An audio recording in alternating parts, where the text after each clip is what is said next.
आगे बढ़ने के लिए हमेशा अपने बनाए रास्तों को चुनें। दूसरों के बनाए रास्तों पर चलकर आप सुरक्षित भले रह लें, पर मंजिल पाने के लिए रास्ते खुद बनाना सीखें। आधा रास्ता चलकर वापस लौटने की कभी ना सोचो, क्योंकि आपको लौटने के लिए भी उतनी राह तय करनी पड़ेगी जितनी मंजिल तक जाने के लिए। सफल होकर हमें दुनिया जानती है और असफल होकर हम दुनिया को जान जाते हैं।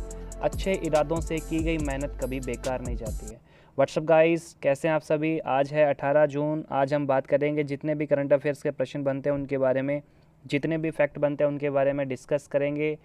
अगर चैनल पर नए हैं तो सब्सक्राइब करें हमारे चैनल को, जुड़े रहिए पढ़ाई के सर्वोत्तम स्तर से। इस वीडियो की पीडीएफ फाइल पाने के लिए आप हमारे टेलीग्राम ग्रुप को ज्वाइन करें। पीडीएफ फाइल आपको टेलीग्राम ग्रुप पर ही मिलेगी। टेलीग्राम ग्रुप की लिंक नीचे डिस्क्रिप्शन में दी गई है। फेसबुक पेज को भी आप फॉलो कर सकते हैं, लिंक नीचे डिस्क्रिप्शन में दी गई है। वीडियो के अंत तक बने रहें। अंत में मैं महत्वपूर्ण प्रश्न भी पूछूंगा जिनका उत्तर आपको कमेंट बॉक्स में देना है। नमस्कार दोस्तों, मैं हूं राकेश, आप देख रहे हैं 24G स्टडी। अगर चैनल पर नए हैं तो ज़रूर सब्सक्राइब करें, लाइक करें, शेयर करें और कमेंट करना न भूलें। बात करते हैं कल के प्रश्न की। तो कल का प्रश्न था, हाल ही में किस राज्य सरकार ने एथलीट हिमा दास का नाम खेल रत्न के लिए खेल मंत्रालय को भेजा है। तो इसका राइट आंसर है असम। तो इसका जवाब आपको कमेंट बॉक्स में देना था। कुछ बच्चों ने जवाब कमेंट बॉक्स में दिया है जिनका आंसर बिल्कुल सही है। तो हाल ही में असम राज्य सरकार ने एथलीट हिमा दास का नाम खेल रत्न के लिए खेल मंत्रालय को भेजा है। बात करते हैं आज के पहले क्वेश्चन की। तो आज का पहला क्वेश्चन है, 16 जून 2020 को अंकटाड द्वारा विश्व निवेश रिपोर्ट जारी की गई। इस रिपोर्ट में एफडीआई इनफ्लोज की दर से भारत का स्थान कौन सा है। आपको बताना है एफडीआई इनफ्लोज का मतलब होता है अंतर प्रवाह की दर से भारत का स्थान कौन सा है। तो भारत का स्थान है 9वां। ऑप्शन नंबर C है, भारत का स्थान है 9वां। बात करते हैं इसके फैक्ट के बारे में। तो 16 जून 2020 को अंकटाड द्वारा विश्व निवेश रिपोर्ट 2020 जारी की गई। अंकटाड के बारे में बता देते हैं। अंकटाड का मतलब है UNCTAD। इसका पूरा नाम है United nation conference and development. United Nations conference and development. बात करते हैं विश्व निवेश रिपोर्ट का, ये 30वां संस्करण है। इसका मुख्य विषय जो है, इस रिपोर्ट का जो मुख्य विषय थीम है इसकी, वो है international production beyond the pandemic. International production beyond the pandemic. इस रिपोर्ट में शीर्ष एफडीआई इनफ्लोज यानी अंतर प्रवाह वाली सूची में पहले स्थान पर अमेरिका है और जबकि भारत का स्थान 9वां है। विकासशील एशिया क्षेत्र में भारत सबसे ज़्यादा एफडीआई प्राप्त करने वाले शीर्ष 5 देशों में शामिल रहा है। टॉप 5 देशों में भारत शामिल रहा है। बात करते हैं दूसरे क्वेश्चन की। दूसरा क्वेश्चन आपके सामने है, जून 2020 में कौन यूएस मिलिट्री एकेडमी से ग्रेजुएट होने वाली पहली सिख महिला बनी। तो पहली सिख महिला कौन है जो यूएस मिलिट्री एकेडमी से ग्रेजुएट हुई है जून 2020 में। इनका नाम है अनमोल नारंग। अनमोल नारंग पहली महिला सिख है जो ग्रेजुएट हुई है जून 2020 में। अनमोल नारंग यूएस मिलिट्री एकेडमी से ग्रेजुएट होने वाली पहली सिख महिला बनी। ये जॉर्जिया से संबंधित है। इन्होंने अपनी अंडर ग्रेजुएशन की पढ़ाई जॉर्जिया इंस्टीट्यूट ऑफ टेक्नोलॉजी से की थी। बात करते हैं अमेरिका की। अमेरिका से संबंधित है तो अमेरिका की बात करें, यूनाइटेड स्टेट्स बोला जाता है इसको। राजधानी है अमेरिका की वाशिंगटन DC। मुद्रा है अमेरिकी डॉलर। राष्ट्रपति है डोनाल्ड ट्रंप और अमेरिका की संसद है कांग्रेस। बात करते हैं अगले क्वेश्चन की। तो अगला क्वेश्चन है, हाल ही में महासागर के सबसे गहरे बिंदु मेरियाना ट्रेंच तक पहुंचने वाली विश्व की पहली महिला कौन बनी। तो मेरियाना ट्रेंच जो है वो महासागर, प्रशांत महासागर, पश्चिमी प्रशांत महासागर का सबसे गहरा बिंदु है मेरियाना ट्रेंच।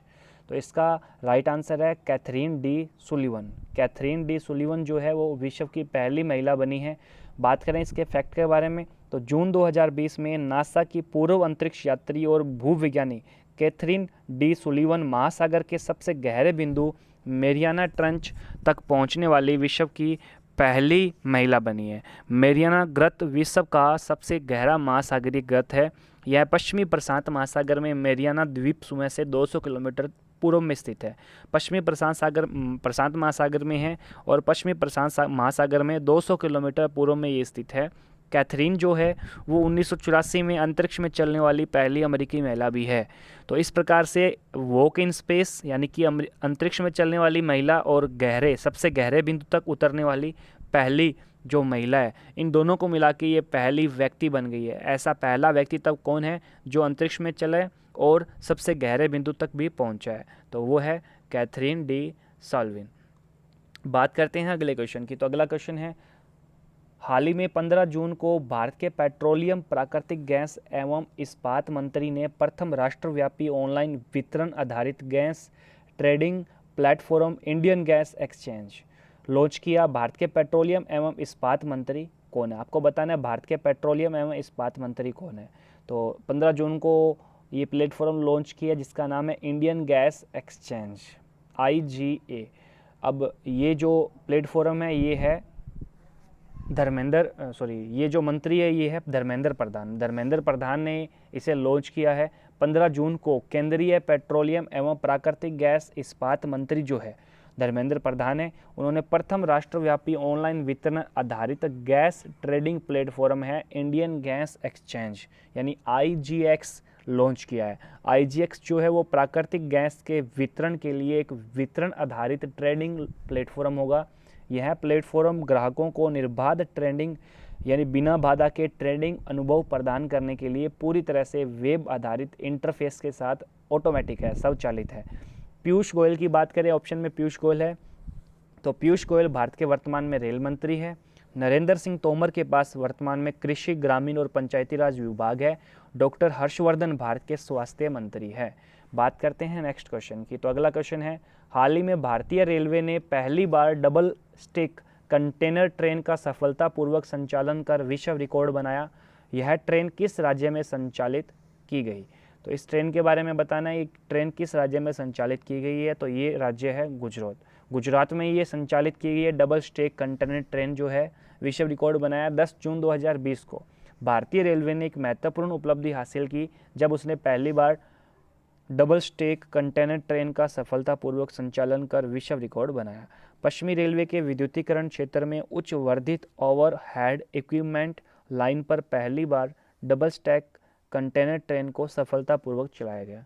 इस मालवाहक ट्रेन को गुजरात के पालनपुर से बोटाद रेलवे स्टेशनों के बीच चलाया गया। पालनपुर से बोटाद, मैंने बताया आपको पालनपुर से बोटाद 2 रेलवे स्टेशन हैं, दोनों रेलवे स्टेशनों के बीच में ये चलाई है ट्रेन और विश्व रिकॉर्ड बनाया है। अब गुजरात की बात करते हैं क्योंकि गुजरात में चलाई गई है ट्रेन। तो गुजरात की राजधानी है गांधीनगर। गुजरात के मुख्यमंत्री है विजय रूपाणी। गुजरात के राज्यपाल है आचार्य देवव्रत। गुजरात में लोकसभा की सीटें हैं 26 और कुल जिले गुजरात में आते हैं 33। बात करते हैं अगले क्वेश्चन की। तो नेक्स्ट क्वेश्चन आपका बनता है, हाल ही में किसने ई-ऑफिस एप्लीकेशन लॉन्च किया है? तो निम्न में से कौन है जिसने ई-ऑफिस एप्लीकेशन लॉन्च किया है? तो ये है M अजीत कुमार। M अजीत कुमार ने हाल ही में ई-ऑफिस एप्लीकेशन लॉन्च किया है। ये जो M अजीत कुमार है ये केंद्रीय प्रत्यक्ष कर बोर्ड सीमा शुल्क बोर्ड के अध्यक्ष है। केंद्रीय प्रत्यक्ष कर बोर्ड के अध्यक्ष है M अजीत कुमार। इन्होंने पूरे भारत में 500 से भी अधिक CJST और सीमा शुल्क कार्यालयों में एप्लीकेशन का शुभारंभ किया है। बात करते हैं अगले क्वेश्चन की। तो अगला क्वेश्चन आपका बनता है, हाल ही में DRDO ने सुरक्षा बलों की वर्दी को सैनिटाइज करने के लिए जर्मी क्लीन मशीन विकसित की है। वर्तमान में DRDO के अध्यक्ष कौन है? तो यहाँ दोस्तों मिसप्रिंट हो गया है, यहाँ DRDO लिखा गया है, DRDO के अध्यक्ष पूछा है। DRDO के वर्तमान में अध्यक्ष कौन है? तो आपको बताना है DRDO के अध्यक्ष वर्तमान में है doctor Satish Reddy. Doctor Satish Reddy DRDO के वर्तमान में अध्यक्ष है। तो क्वेश्चन क्या था हमारा, सुरक्षा बलों की वर्दी को सैनिटाइज करने के लिए जर्मी क्लीन नामक मशीन विकसित की है DRDO ने। और ये जो मशीन है इसमें एक साथ 15 मिनट में 25 जोड़ी वर्दी जो है वो स्वच्छ हो जाती है, सैनिटाइज हो जाती है। अब बात करते हैं DRDO की। तो DRDO का पूरा नाम है रक्षा अनुसंधान एवं विकास संगठन यानी कि defence research organisation. Defence research and development organisation पूरा नाम है इसका, रक्षा अनुसंधान एवं विकास संगठन। स्थापना हुई है 1958 में। जो ये रक्षा अनुसंधान एवं विकास संगठन है ये रक्षा मंत्रालय के अधीन है। मुख्यालय है नई दिल्ली में और वर्तमान में DRDO के अध्यक्ष मैंने बता दिया आपको doctor Satish Reddy. Next question आपका है, पूर्वी लद्दाख के किस क्षेत्र में 15 जून 2020 को भारतीय सेना और चीनी सेना के साथ हिंसक संघर्ष हो गया? तो आपको बताना है इसका आंसर, किस क्षेत्र में ये संघर्ष हुआ है। तो ये क्षेत्र है गलवान घाटी। गलवान घाटी में ये हिंसक संघर्ष हुआ है जिसमें कुछ सैनिक मारे गए हैं, शहीद हो गए हैं, भारत के भी और चीन के भी। पूर्वी लद्दाख के गलवान घाटी क्षेत्र में 15 जून को भारतीय सेना का चीनी सेना के साथ हिंसक संघर्ष हो गया। इस क्षेत्र में चीन की सेना ने वहां की स्थिति बदलने की कोशिश की तो दोनों पक्षों में झड़प हो गई। भारत में चीन से लगी सीमा की सुरक्षा की जिम्मेदारी भारत तिब्बत सीमा पुलिस की है, जिसे ITBP के नाम से भी जाना जाता है, इंडियन तिब्बत बल पुलिस बल। यह गृह मंत्रालय के अधीन कार्य करता है। कौन कार्य करता है अधीन? ITBP जो है वो गृह मंत्रालय के अधीन कार्य करता है। भारत में चीन से जो लगी सीमा है उसकी सुरक्षा की जिम्मेदारी किसकी है? ITBP की है। पूर्वी लद्दाख में लाइन ऑफ एक्चुअल कंट्रोल, जिसको बोला जाता है LAC यानी लाइन ऑफ एक्चुअल कंट्रोल, इस पर दोनों देशों के बीच 4 पॉइंट्स पर पिछले कई दिनों से गतिरोध जारी है।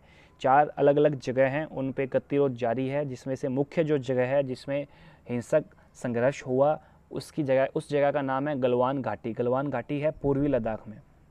बात करते हैं अगले क्वेश्चन की। तो अगला क्वेश्चन है आपका, भारत हाल ही में GPAI समूह के संस्थापक सदस्य देशों के समूह में शामिल हो गया। GPAI का पूरा नाम क्या है? आपको बताना है इसका आंसर। GPAI का पूरा नाम क्या है? हाल ही में चर्चित है GPAI समूह है एक प्रकार का, इसका संस्थापक सदस्य देश है, उसमें भारत शामिल हो गया है। तो पूरा नाम है इसका global partnership on artificial intelligence. Option number A है global partnership on artificial intelligence. बात करते हैं इसके फैक्ट के बारे में। तो GPAI क्या है? भारत वैश्विक कृत्रिम बुद्धिमत्ता भागीदारी, इसका पूरा नाम है वैश्विक कृत्रिम बुद्धिमत्ता भागीदारी। तो भारत इस ग्रुप का संस्थापक सदस्य में शामिल हो चुका है। 15 जून को ये शामिल हुआ है। और इस समूह में जो संस्थापक सदस्य देश है उनमें प्रमुख देश है अमेरिका, ब्रिटेन, यूरोपीय संघ पूरा का पूरा है, कनाडा है और फ्रांस है। तो ये देश इसमें शामिल है। GPAI पूरा नाम है global partnership on artificial intelligence. बात करते हैं अगले क्वेश्चन की। तो अगला क्वेश्चन आपका बनता है, वार्षिक विश्व प्रतिस्पर्धात्मकता सूचकांक रैंकिंग में भारत को कौन सा स्थान प्राप्त हुआ है? आपको बताना है जो वार्षिक रैंकिंग जारी हुई है विश्व प्रतिस्पर्धात्मकता सूचकांक रैंकिंग में भारत का स्थान कौन सा है? तो भारत का स्थान है 43वां। कुल 63 देशों की सूची है। सिंगापुर पहले स्थान पर है और डेनमार्क दूसरे स्थान पे है और भारत का स्थान है 43वां। बात करते हैं अगले क्वेश्चन की। तो अगला क्वेश्चन है आपका, विश्व मरुस्थलीकरण और सूखा रोकथाम दिवस कब मनाया जाता है? तो आपको बताना है इसका आंसर। ये दिवस कब मनाया जाता है? विश्व मरुस्थलीकरण और सूखा रोकथाम दिवस। तो इसका आंसर है 17 जून। 17 जून को ये विश्व मरुस्थलीकरण और सूखा रोकथाम दिवस मनाया जाता है। विश्व मरुस्थलीकरण रोकथाम दिवस जो है वो 1995 से बनाया जा रहा है। इसका उद्देश्य जो है वो अंतर्राष्ट्रीय सहयोग से बंजर और सूखे के प्रभाव का मुकाबला करने के लिए जन जागरूकता को बढ़ावा देना है। बात करते हैं अगले क्वेश्चन की। तो अगला क्वेश्चन आपका, 15 जून 2020 को भारत और नेपाल ने पशुपतिनाथ मंदिर परिसर के बुनियादी ढांचे में सुधार के लिए एक समझौता ज्ञापन पर हस्ताक्षर किए। पशुपतिनाथ मंदिर किस नदी पे स्थित है? आपको बताना है पशुपतिनाथ मंदिर किस नदी पे है। तो ये पूरा का पूरा क्वेश्चन आपको नोट करना है। क्वेश्चन निकल के आता है, इसमें समझौता हुआ है भारत और नेपाल के मध्य। किस मंदिर पे हुआ है? पशुपतिनाथ मंदिर परिसर में हुआ है। तो ये पशुपतिनाथ मंदिर किस नदी पे है? तो ये नदी है बागमती नदी। बागमती नदी पे है। तो बात करें इसके फैक्ट के बारे में, तो काफ़ी लंबे चौड़े इसके फैक्ट है। नेपाल के संघीय मामलों के मंत्रालय और भारतीय दूतावास के बीच समझौता ज्ञापन पर हस्ताक्षर किए गए। इस समझौते के तहत भारत के 2.33 यानी 2.33 करोड़ रुपए की वित्तीय सहायता देने का वादा किया है। भारत सहायता करेगा नेपाल को। पशुपतिनाथ मंदिर नेपाल का सबसे बड़ा मंदिर है, सबसे बड़ा मंदिर परिसर है। यह नेपाल की बागमती नदी पे स्थित है। यह मंदिर जो है वो यूनेस्को की विश्व धरोहर में शामिल है। यूनेस्को की विश्व धरोहर में ये मंदिर शामिल है। बागमती नदी को हिंदू और बौद्ध दोनों द्वारा पवित्र माना जाता है। यह नदी नेपाल और भारत में बहती है। अब बागमती नदी है तो ये कोसी नदी की भी सहायक नदी है। अब बात करें क्या है नेपाल भारत मुद्दा, क्योंकि हाल ही में भारत और नेपाल के बारे में बातचीत होती रहती है, मुद्दा चल रहा है। नेपाल की संसद ने हाल ही में अपने राजनीतिक मानचित्र को नया रूप देने के लिए एक संशोधन विधेयक पारित किया है। तो उस मानचित्र के नक्शे में काला पानी, लिपू लेक और लिपियाधुरा को शामिल किया गया है। ये क्षेत्र विवादित है और भारत तथा नेपाल दोनों द्वारा इन क्षेत्रों पर दावा किया जाता है। भारत दावा कर रहा है, नेपाल भी दावा कर रहा है। ये दोनों एक दूसरे को दावा कर रहे हैं कि ये क्षेत्र हमारे हैं। तो नेपाल ने अपनी संसद में हाल ही में मानचित्र को नया रूप देने के लिए एक संशोधन विधेयक पारित किया और उस नक्शे में भारत के जो क्षेत्र हैं उनको शामिल किया है। बात करते हैं आज के प्रश्न की। तो आज का प्रश्न आपके सामने है, विश्व परिवार प्रेषण दिवस कब मनाया जाता है? तो इसका आंसर आपको कमेंट बॉक्स में देना है दोस्तों। विश्व परिवार प्रेषण दिवस कब मनाया जाता है? तो कमेंट बॉक्स में आंसर दीजिए इसका। अगर प्रश्न अच्छे लगते हैं तो प्लीज़ लाइक कर देना यार। चैनल से थोड़ा नीचे सब्सक्राइब का बटन है, उस पर क्लिक कीजिए, सब्सक्राइब कीजिए हमारे चैनल को। जुड़े रहिए करंट अफेयर्स की क्लास से। रोज़ाना करंट अफेयर्स की क्लास आपको मिलती है, अपडेट होता रहता है। और बेल आइकन पर प्रेस करना न भूलें ताकि नोटिफिकेशन आपको सबसे पहले मिले।